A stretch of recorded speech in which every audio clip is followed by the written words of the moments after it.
Love mocktail 3 ನೋಡಿದಾದ್ಮೇಲೆ so ಅವ್ರು ಹೇಳ್ತಾರಂತೆ ನಿಮ್ಮ ಹತ್ರ ನೀವು ನಮ್ ಸ್ಟೋರಿನ ಇದ್ರಲ್ಲಿ ಇದ್ ಮಾಡ್ಕೊಂಡಿದೀರಾ ತಗೊಂಡಿದ್ದೀರಾ ಅಂತ ಹೇಳ್ಬಿಟ್ಟು ಅವಾಗ ನೀವ್ ಹೇಳ್ತಿರಂತೆ ನನ್ಗೆ ಸ್ಟೋರಿ ನೀವು ಹೇಳಿದ್ ನೆನಪೇ ಇಲ್ಲ ಕತೆ ಹೇಳಿದ್ದು ಅಂತ ಹೇಳಿದಿರಂತೆ. ಸೊ ನೀವ್ ಇಲ್ಲಿ ನೋಡಿದ್ರೆ ಹೇಳಿದ್ರಿ ಲಕ್ನೋ ಅಲ್ಲಿ ನಡೆದಿರೋ ಸ್ಟೋರಿ ಇಟ್ಕೊಂಡು ಇವ್ರು ನನ್ನ ಹತ್ರ ಬಂದ್ರು ಅಂತ. ಅಲ್ಲ ಕೊಡ್ತೀನಿ ಕೇಳಿ. ನಾನು ಸಿನಿಮಾ ಗೆದ್ದಿರೋ ಖುಷಿ ಆರಾಮಾಗಿ ಮಲಗ್ತೀನಿ. ರಾತ್ರಿ 1 ಗಂಟೆ ಬರುತ್ತೆ. ನಾನು ಶಾಕ್ ಆಗಿ ಏನ್ ಯಾಕೆ ಮಾಡ್ತಾವ್ರೆ ಪಿಕ್ಚರ್ ನೋಡಿರ್ಬೇಕು ಹೇಳ್ತಾರೆ ಹೇಳ್ರಿ ನಮ್ದು ಎತ್ಕೊಂಡ್ಬಿಟ್ಟಿದ್ದೀರ ನಾನು ಅಲ್ಲೋ ಏನ್ ಅಂತ ನಾನು ನಿಮ್ಗೆ ಹೇಳಿದ್ನಲ್ಲ. ಇವರು ಹೇಳಿ ಈಗ ನಾನು ನಿಮ್ಗೆ ಏನ್ ಹೇಳಿದ್ನಲ್ಲ ಕೇಸು ಇದು ನನಗೆ ಅವರು ಎಕ್ಸ್ಪ್ಲೈನ್ ಮಾಡಿದ್ದು ಬಹುಶಃ ಒಂದು 2 ಮಿನಿಟ್ಸ್ ಅಥವಾ 3 ಮಿನಿಟ್ಸ್ ಅಲ್ಲಿ ಹಿಂಗಿದೆ ಕೇಸು ಅದ್ರ ಫೋಟೋನು ತೋರಿಸಿದ್ರು ನನಗೆ. ಸೊ ಅವಾಗ ಅವ್ರು ಹೇಳಿದ್ರು ಯಾಕಂದ್ರೆ ಅದಾದ್ಮೇಲೆ ನನಗೆ 3-4 ಕತೆ ಡೀಟೇಲ್ ಆಗಿ ಹೇಳಿದ್ರು. ಒಂದು ಹಳ್ಳಿ ಕತೆ ಹೇಳಿದ್ರು, ಇನ್ನೊಂದು ಯಾವ್ದಾದ್ರು ಕತೆಗಳು ಹೇಳಿದ್ರು. ನಾನು ವರ್ಷಕ್ಕೆ 100 ಕತೆ 150 ಕತೆ ಕೇಳ್ತಿರ್ತೀವಿ. ಆಮೇಲೆ ಅಂತ ಆಮೇಲೆ ನಾನೇನ್ ಮಾಡಿದೆ ಗೂಗಲ್ ಹೊಡೆದೆ, ಏನೂ ನೋಡಿರ್ಲಿಲ್ಲ ಆ ಕೇಸು. ಅದು ಜ್ಞಾಪನ ಇಲ್ಲ ಅವ್ರೊಂದು ಮುಸ್ಲಿಂ ಅಂತ ಮಗ ಸಾಕ್ತಾ ಇರೋದಂತ ಒಂದು ಗೊತ್ತಿತ್ತು. ಸುಮ್ಮನೆ ಅದು ಅಷ್ಟೇ ಹೊಡೆದಿದ್ದು ನಾನು ಗೂಗಲ್ ಅಲ್ಲಿ, ಯಾರನ್ನೂ ಕೇಳಿಲ್ಲ. Hindu man adopted Muslim girl ಅಂತ ಸುಮ್ಮನೆ ಹೊಡೆದೆ, ಮುಸ್ಲಿಂ ಬಾಯ್ ಅಂತ. ಅದೇ ಬಂದ್ಬಿಡ್ತು ಕೇಸು ಇದರಲ್ಲಿ ಗೂಗಲ್ ಅಲ್ಲಿ. ಅದಕ್ಕೆ ಹೇಳಿದ್ರು ಒಂದ್ಸರಿ ಹೊಡೆದು ಬಂದ್ಬಿಡುತ್ತೆ ಅಂತ. ಅದನ್ನೇ ನಾನು ನಿಮ್ಗೆ ಹೇಳಿದ್ದು ಅಷ್ಟೇ. ನನಗೇನು ಅದು ಯಾವ್ದು ನೆನಪಿರ್ಲಿಲ್ಲ. ಈ ಆರೋಪ ನಿಮ್ ಸಿನಿಮಾಕ್ಕೆ ಪ್ಲಸ್ ಆಯ್ತಾ ಮೈನಸ್? ಸರ್ ಪ್ಲಸ್ ಮೈನಸ್ ನನಗೆ ಇದ್ರದ್ದು ಯಾವುದು ಬೇಡ ಸರ್. ನೆಗೆಟಿವ್ ಪಬ್ಲಿಸಿಟಿ ನಂಗೆ ಬೇಡಲೇ ಬೇಡ. ನಾನು ಜೆನ್ಯೂನ್ ಫಿಲಮ್ ಮೇಕರ್ಸ್ ನಮಗೆ ಜೆನ್ಯೂನ್ ಆಗಿ ಸಿನಿಮಾನ ಜನ ಇಷ್ಟಪಡಬೇಕು. ನನಗೆ ಇದು ಯಾವ ಪುಕ್ಷಟೆ ಪಬ್ಲಿಸಿಟಿ ನಮ್ಗೆ ಬೇಡ. ಪಬ್ಲಿಸಿಟಿ ವೈಸ್ ಮಾತಾಡ್ತಿಲ್ಲ. ಯಾವುದೇ ಒಂದು ಸಿನಿಮಾಕ್ಕೆ ಆರೋಪ ಬಂದಾಗ ಕೆಲವೊಂದು ಕಲೆಕ್ಷನ್ ಡ್ರಾಪ್ ಆಗ್ಬಿಡುತ್ತೆ. ಒಂದು ಕದ್ದು ಮಾಡಿರೋ ಸಿನಿಮಾನ ಅಥವಾ ರೀಮೇಕ್ ಅಂದ್ರೂ ಕೆಲವೊಬ್ರು ನೋಡಕ್ ಹೋಗಲ್ಲ, ಕದ್ ಮಾಡಿರೋದಂದ್ರೆ ಕೆಲವೊಬ್ರು ನೋಡಕ್ ಹೋಗಲ್ಲ. ಈಗ ನೀವೇನ್ ಕಮೆಂಟ್ಸ್ ಹೇಳಿದ್ರೆ ಅಲ್ಲೂ ಸುಮಾರು ಇತ್ತು. ಈಗ ಮತ್ತೆ ಅಡಿತಕ್ಕೆ ಹೋಗಿಲ್ಲ ವಿಷ್ಣುವರ್ಧನ್ ಅವ್ರ ಸಿನಿಮಾ ನೀವು ನೋಡಿದಿರೋ ಇಲ್ಲ ಗೊತ್ತಿಲ್ಲ, ಅಲ್ಲಿ ಲೈನ್ ಹಂಗೆ ಇದೆ. ಅಂದ್ರೆ ಮಗಳನ್ನೇ ತತ್ವ ಆಮೇಲೆ ಅನಂತನಾಗ್ ಅವ್ರು ಬಂದು ಒರಿಜಿನಲ್ ಫಾದರ್ ಅಂದ್ರೆ ಬಯೋಲಾಜಿಕಲ್ ಫಾದರ್. ಸರ್ ಎಲ್ಲ ಯಾವ್ದು ಸರ್ ಒಂದು ಸ್ವಂತ ಕತೆ ಅಥವಾ ಯಾರು ಯೋಚನೆ ಮಾಡದಿರೋ ರೀತಿ ಯಾರು ಮಾಡಕ್ ಆಗದೇ ಇಲ್ಲ. ಯಾರ್ದಾರು ಲೈಫಲ್ಲಿ ಏನೋ ನಡೆದಿರುತ್ತೆ. ಈಗ ಸಿಂಪಲ್ ಆಗಿ ಹೇಳ್ತೀನಿ ಕೇಳಿ, ಲವ್ ಮಾಕ್ಟೈಲ್ 1 ಇದೆಯಲ್ಲ ಸರ್, ಅದು ಬಂದು ನಿಮಗೆ ಸೆಕೆಂಡ್ ಹಾಫ್ ಅದೇನು ಗಂಡ ಹೆಂಡತಿದು ಸಂಬಂಧ ಅಥವಾ ಇದಿದೆ ಹಾಲೋಜಿನು, ಅದೇ ಅಮೃತಧಾರೇನೋ.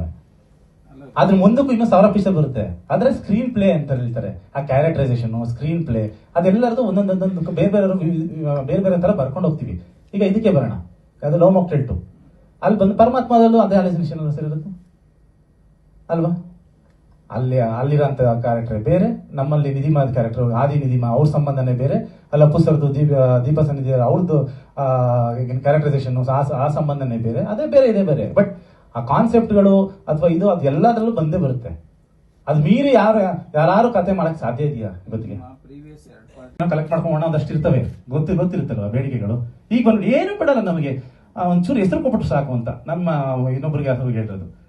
ಸರ್ ರಿಲೀಸ್ ಆಯ್ತು, ಈಗ ಹೆಸರಿಟ್ಕೊಂಡು ಏನ್ ಸರ್ ಮಾಡ್ತೀರಾ ಅಂತ ಅವರು. ಅಂದ್ರೆ ಯಾವಾಗ ನಾನು ಇದಕ್ಕೆ ಹೋಗ್ತೀನಲ್ಲ ಲೀಗಲ್ ಆಗಿ ಹೋಗ್ತೀನಿ ಅಂತ ಅಂದಾಗ ಇದು ಸ್ಟಾರ್ಟ್ ಆಗಿದ್ದು. ಇಲ್ಲ ಆಮೇಲೆ ಅಲ್ಲಿ ಹೋಗ್ಬಿಟ್ಟು ಡಾರ್ಲಿಂಗ್ ಕೃಷ್ಣ ನನ್ನ ಕ್ಲೋಸ್ ಫ್ರೆಂಡು, ನನ್ನ ಬೆಸ್ಟ್ ಫ್ರೆಂಡ್ ವಿಡಿಯೋ ಇರ್ಬೇಕು ನೋಡಿರ್ಬೇಕು ಎಲ್ಲರೂ. ಬೆಸ್ಟ್ ಫ್ರೆಂಡು ಇಂಥ ಗುರುದೇಶ್ ಪಾಂಡೆನ ನನ್ನ ಬೆಸ್ಟ್ ಫ್ರೆಂಡು ಅಂತಂದ್ರೆ ನನ್ನನ್ನ ಮನೆಗೆ ಸೇರಿಸ್ತಾರ ಸರ್? ನಾನು ಹೆಂಗ್ ಬದುಕು ಬಂದಿದ್ದೀನಿ ಅಂತ ನೀವೆಲ್ಲರೂ ನೋಡಿದ್ದೀರ. ಗುರುದೇಶ್ ಪಾಂಡೆ ಏನ್ ಮಾಡ್ಕೊಂಡು ಬಂದಿದ್ದಾರೆ ಅಂತ ನೀವೆಲ್ಲರೂ ನೋಡಿದ್ದೀರ ಅಲ್ವಾ. ಅವ್ರನ್ನ ನನ್ನ ಬೆಸ್ಟ್ ಫ್ರೆಂಡ್ ಅಲ್ಲ ಸರ್. ನಾನು ಸಿನಿಮಾ ಡೈರೆಕ್ಟ್ ಮಾಡೋರು 2 ಪಿಕ್ಚರು, ಅದು ರೀಮೇಕ್ ಪಿಕ್ಚರು, ರುದ್ರ ತಾಂಡವ, ಜಾಂಜನೆ ಜನಾರ್ದನ್. ಒಂದು ತಮಿಳ್ನ ರೀಮೇಕು, ಇನ್ನೊಂದು ಮಲಯಾಳಂ ರೀಮೇಕು. ನಾನು ಅವ್ರ ಜೊತೆ ಯಾವ ಕತೆ ಡಿಸ್ಕಸ್ ಮಾಡಲ್ಲ ನಾನು ಸರ್. ಕತೆ ಡಿಸ್ಕಸ್ ಯಾರ ಹತ್ರ ಮಾಡ್ತೀನಿ? ನಾನು ಶಶಾಂಕ್ ಸರ್ ಹತ್ರ ಮಾಡಿದ್ದೀನಿ ಸರ್ ಕತೆ ಡಿಸ್ಕಷನ್. ಶಶಾಂಕ್ ಸರ್ ಹತ್ರ ಹೇಳಿದ್ದೀನಿ, ಯಾಕಂದ್ರೆ ಅವರು ರೈಟ್ರು. ಅಂಥವ್ರ ಜೊತೆ ನಾನು ಕೆಲಸ ಮಾಡಿದ್ದೀನಿ, ಅಂಥವ್ರ ಜೊತೆ ಡಿಸ್ಕಸ್ ಮಾಡ್ತೀನಿ. ಇಂಥವ್ರ ಜೊತೆ ನಾನು ಅವೆಲ್ಲ ಆ ವ್ಯವಹಾರನೇ ಇಟ್ಕೊಳ್ಳಲ್ಲ. ಇವತ್ತು ಗೊತ್ತಾಯ್ತಲ್ಲ ಸರ್ ಇವ್ರಗಳ ಬುದ್ಧಿ ಏನು, ಇವ್ರ ಉದ್ದೇಶಗಳೇನು ಎಲ್ಲ ಇವತ್ತು ಬಂದಿದೆ. ಅದಕ್ಕೆ ನಾನು ಲೀಗಲಾಗೆ ಕೊಡ್ತೀನಿ, ಮಾತಾಡಲಿ ಅವ್ರು, ಲೀಗಲಾಗೆ ಬರಲಿ ಅವರು. ಈಗ ಗೆದ್ದಾಗ 100 ಜನ ಅಪ್ಪಂದ್ರು ಇರ್ತಾರೆ. ಈಗ ಅಫಿಷಿಯಲ್ ಆಗಿ ಒಬ್ರು ಬಂದಿದ್ದಾರೆ, ಇನ್ಯಾರು ನಿಮ್ ಫೋನ್ ಟಾರ್ಚರ್ ಕೊಡೋದು ಅಥವಾ ಈ ತರ ನಮ್ ಕತೆ ಅಂತ ಹೇಳ್ಕೊಂಡು ಯಾರು ಬಂದಿಲ್ಲ ಸರ್. ಈ ಕತೆ ಗೆಸ್ ಮಾಡಕ್ಕೆ ಒದ್ದಾಡೋರೆ ಸರ್ ಎಲ್ಲರೂ.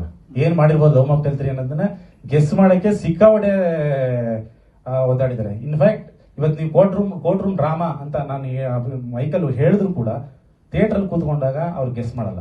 ಯಾವ ಕ್ಯಾರೆಕ್ಟರ್ ಏನು ಬರುತ್ತೆ, ಹೆಂಗ್ ಸೃಷ್ಟಿ ಆಗುತ್ತೆ, ಏನ್ ಮಾಡ್ತಾರೆ, ಯಾರು ಗೆಸ್ ಮಾಡಕ್ಕಾಗಲ್ಲ. ಆ ತರ 4 ವರ್ಷ ರೈಟರ್ಗಳು ಕೂತ್ಕೊಂಡು ಯೋಚನೆ ಮಾಡಿ ಬರ್ದಿರೋದು. ಸುಮ್ನೆ 4 ವರ್ಷ ತಗೊಳಗಲ್ಲ ಸರ್ ಅದು.